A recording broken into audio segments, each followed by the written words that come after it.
ಹೌದು ಸರ್ ಹೇಳಿ. ಮಾಡಲ್ ಎಷ್ಟು ಗಾಡಿ ಇದು? ಮಾಡಲ್ 2016 ಸರ್. ಓನರ್ ಎಷ್ಟಾಗಿದ್ರಣ್ಣ ಗಾಡಿ? ಓನರ್ ನಾನು ಸೆಕೆಂಡ್ ಓನರ್. ಡಾಕ್ಯುಮೆಂಟ್ಸ್ ಎಲ್ಲ ರನ್ನಿಂಗ್ ಇದೆಯಾ? ಇಲ್ಲ ರನ್ನಿಂಗ್ ಇಲ್ಲ, ಮಾಡಿಸ್ಕೋಬೇಕು. ಮಾಡಿಸ್ಕೊಡ್ತೀರಾ ಹಂಗೆ ಕೊಡ್ತೀರಾ? ಇಲ್ಲ ಹಂಗೆ. ಹಂಗೆ ಕೊಡ್ತೀರಾ? ಹ್ಞೂ. ಟೈರ್ ಕಂಡೀಷನ್ ಅಣ್ಣ? ಟೈರ್ ಮುಂದೆ ಟೈರ್ ಇದೆ, ಹಿಂದೆ ಹಿಂದೆ ಬಂದು ಟಾಟಾ ಜಿಪ್ಪು. ಗಾಡಿ ಹಿಂದೆ ಬಂದು ಫ್ಲಾಟ್ ಆಗಿದೆ ಟೈರ್, ಟೈರು. ಇಂಜಿನ್ ಕಂಡೀಷನ್ ಎಲ್ಲ ಚೆನ್ನಾಗಿದೆಯಲ್ಲ? ಇಂಜಿನ್ ಚೆನ್ನಾಗಿದೆ ಸರ್. ಇಂಜಿನ್ ಚೆನ್ನಾಗೈತೆ. ಹ್ಞೂ. ಎಕ್ಸ್ಟ್ರಾ ಡೈಲಿ ಫಿಟ್ಟಿಂಗ್ ಗಾಡಿಗೆ? ಎಕ್ಸ್ಟ್ರಾ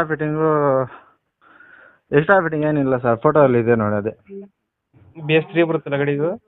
ಹೌದು ಸರ್, BS3 RC ಅಲ್ಲಿ ಇದೆ ನೋಡಿ. ಎಲ್ಲೈತೆ ಗಾಡಿ ಲೊಕೇಶನ್? ಸರ್ ಇದು ಬಂದು ಮುಳಬಾಗಲ್, ಬೆಂಗಳೂರು ಪಕ್ಕದಲ್ಲಿ.